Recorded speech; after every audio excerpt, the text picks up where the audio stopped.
It was 7,012 in the morning when my phone rang.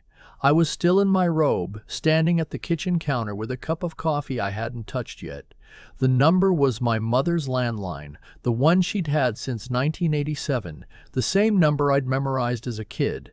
I picked up before the second ring. "I fell," she said. Just those two words. Her voice was thin, like paper held up to light. "My mother is 79 years old. She lives alone in the house I grew up in, about 40 minutes north of us in Maplewood. She's stubborn in the way that generation is stubborn. She'll go 3 days with a headache before she'll admit something's wrong. So when she calls to say she fell, I know it's not nothing." "Where are you?" I asked. "On the kitchen floor. I can't get up." "I don't know how long I've been here." I set the coffee down, didn't even think. Just moved to the hallway to get my keys off the hook. And that's when I remembered. My truck was at the dealership. Brake line issue. I dropped it off the night before, and my wife had followed me there to bring me home. Her SUV was sitting right in the driveway. I went upstairs. My wife, I'll call her my wife because that's what she still legally was at the time, was getting ready in the bathroom. I could hear the hairdryer going. I knocked. She opened the door a crack. "My mom fell," I said. "She's on her floor right now. I need to borrow your car." She looked at me for a moment, then she turned back to the mirror. "I have my spin class at 9, she said. "And then I'm meeting Donna for lunch. I need my car." I stood there. I'm 63 years old. I've been calm in rooms where other men weren't. I've managed a construction crew for 31 years, handled disputes, budget collapses, job site accidents. I know how to hold steady. But I stood there in that hallway and felt something shift inside me that I can only describe as a door closing very quietly. "She's on the floor," I said again. "She doesn't know how long she's been there." My wife shrugged, and I mean that literally, a shrug.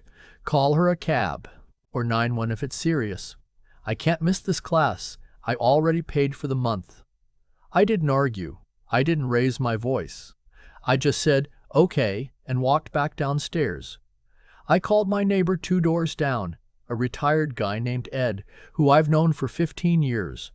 Explained the situation. He said he'd have his coat on in 2 minutes. I called my mother back and told her help was coming and to stay still and keep talking to me. Ed drove. I sat in the passenger seat of his pickup and kept my mother on the phone for the entire 40 minutes. She'd slipped on a wet patch near the sink. Her hip was hurting, but she thought she could move her legs, which I took as a decent sign. By the time we got there, she was sitting up against the cabinet, pale but alert. We got her to St. Luke's Regional. She had a hairline fracture in her hip, not a full break, but serious enough that they kept her for observation and wanted her off her feet for 6 weeks minimum. The doctor was straightforward with me. At her age, a fall like this could go sideways fast if she didn't rest properly. I sat in that hospital room for 4 hours. Ed waited with me for the first 2, then headed home. My mother slept. I sat in a vinyl chair next to her bed and stared at the window and thought about my wife saying I already paid for the month. She didn't call once that whole morning. Here's the part I haven't told many people. I'd known something was off for a while, not in the dramatic way people describe, not lipstick on a collar or unexplained receipts. More like the temperature in a room dropping so gradually you don't realize you're cold until you're shivering. My wife and I had been married for 24 years. We built a life together, raised 2 kids. Our son lives in Portland now, our daughter's in Charlotte. We have a house we own outright, or I thought we did. But 2 months before my mother's fall, I'd noticed something in our joint checking account. A transfer I didn't recognize. $11,000 to an account I didn't have the number for. I thought it was a banking error at first. Called the branch. The teller told me the transfer had been authorized by the joint account holder, my wife. I didn't confront her right away. I know that sounds strange, but something told me to wait, to look first. So I started looking. What I found over the next few weeks was this. Over 14 months, My wife had moved approximately $63,000 out of our joint accounts and into accounts I had no access to. Not all at once. Small amounts, irregular intervals, nothing that would trigger a flag. 11,000 here, 4,000 there. Once, just $800 on a Tuesday afternoon. She'd been methodical about it. Patient. I'm not a wealthy man. I own a small construction company. Residential builds, renovations, the occasional commercial job. $63,000 is not nothing to me. That's a year and a half of solid work. When I got home from the hospital that evening, my wife was in the living room watching something on TV. She asked how my mother was doing. There was a politeness to it that felt practiced. Hip fracture, I said. She'll need to recover somewhere she has help. She should look into one of those short-term rehab facilities, my wife said. They have good ones. I nodded. Went to bed. I didn't sleep. I had an appointment with a family law attorney named, well, I'll just call him my attorney. 2 days later. I'd found him through a referral from a friend who'd been through a divorce a few years back. I walked in with a folder of bank statements, account summaries, and screenshots I'd taken of the transfers. My attorney looked through everything quietly for about 10 minutes. Then he said, "You understand what this is?" "Tell me how it reads to you," I said. "It reads like someone preparing to leave," he said, "and making sure she has resources when she does." He walked me through my options carefully. In our state, marital assets are divided equitably in divorce. Not necessarily 50-50, but based on contribution and circumstance. The transfers my wife had made were technically from joint funds, which made them legally murky, but not untouchable. If she'd been moving money in anticipation of divorce, that could affect the settlement. My attorney also noted something I hadn't fully processed. My wife's name was on the deed to our house, which we paid off together over 22 years. "She hasn't moved on the house," he said. "Not yet," I said. We talked about next steps. He advised me to open a separate personal account immediately and redirect my business income there. Not to hide anything, but to stop the bleeding. He also recommended I document everything I could about the transfers before she had any reason to think I'd noticed. I followed his advice exactly. My mother came home from the hospital after 5 days. She wasn't ready to be alone, and the rehab facility the discharge coordinator suggested had a 3-week wait, so I set up the spare room at our house. My wife said nothing about it when I told her, just nodded and went back to whatever she was doing on her laptop. For 3 weeks, my mother slept in our spare room. She did her physical therapy exercises in the living room every morning. I made her breakfast before I went to work. My wife interacted with her the way you'd interact with a stranger in a waiting room, brief surface level, perfectly civil, utterly absent. My mother noticed. She's sharp. One morning she waited until my wife had left for the gym and said to me, "How long has it been like this?" "A while," I said. She looked at me the way mothers look at their sons when they're deciding whether to push further. Then she said, "You deserve better than someone who watches you suffer." I told her not to worry about me. She said that wasn't possible. The thing about a marriage going bad slowly is that by the time you name it, you've already been grieving it for years. I wasn't devastated when I finally said the word divorce out loud in my attorney's office. I was tired. There's a difference. My wife and I had a conversation on a Sunday evening in March. My mother had been back in Maplewood for 2 weeks by then, doing well enough to manage with a home aide 3 days a week. I waited until my wife was sitting down. No phone in her hand. No easy escape. "I know about the transfers," I said. She went very still. $63,000, I said. "Over 14 months. I have the statements." For a moment she didn't say anything. Then she said, "I was protecting myself." "From what?" I asked. She didn't answer that directly. She said she'd been unhappy for a long time. She said she'd felt like a secondary consideration in her own marriage. She said she planned to tell me, just not yet. I listened to all of it. I didn't interrupt. When she finished, I said, "I've already spoken to an attorney." The conversation that followed was not a fight. That surprised me a little, honestly. There were no raised voices, no crying, at least not that night. What it felt like was two people who'd been holding opposite ends of something heavy, finally setting it down, exhausted, relieved, sad in a quiet way. We agreed to proceed with divorce rather than separation. My attorney had been clear that a legal separation in our state would leave too many financial ties intact given the circumstances, and I wasn't interested in halfway measures. My wife retained her own attorney the following week. The financial settlement took 4 months to work through. The transferred funds were factored into the division of assets. My attorney argued successfully that the transfers represented a dissipation of marital assets made in anticipation of divorce, which shifted the equity calculation in my favor. We sold the house. After everything was divided, I came out roughly where I should have, maybe slightly better considering. I want to be honest about something. I was angry. I'd be lying if I said I wasn't. Not the hot kind of angry. Not the kind that makes you do stupid things. The cold kind. The kind that sits in your chest for weeks and makes everything taste a little flat. I'd spent 24 years building something with this woman. I'd worked hard, been faithful, showed up, and she'd spent over a year quietly building an exit while I sat across from her at dinner every night and had no idea. That's the part that stayed with me the longest.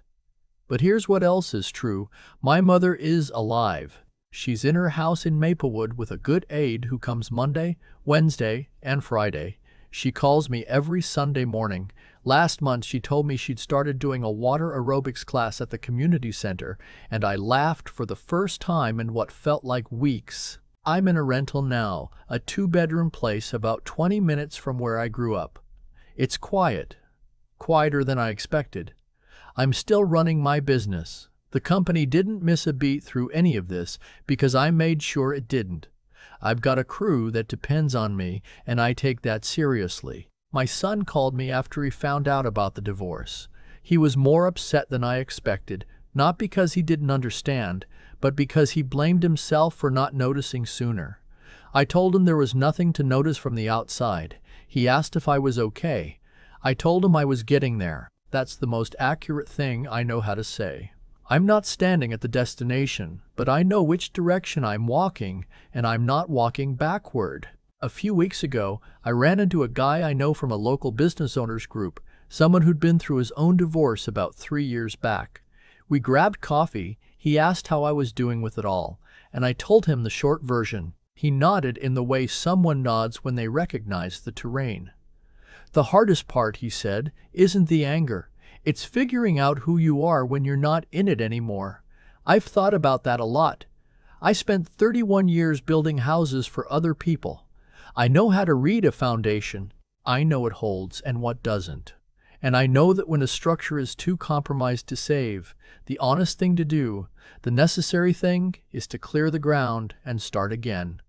That's what I'm doing. My mother asked me last Sunday if I was lonely. I sat with the question for a minute before I answered.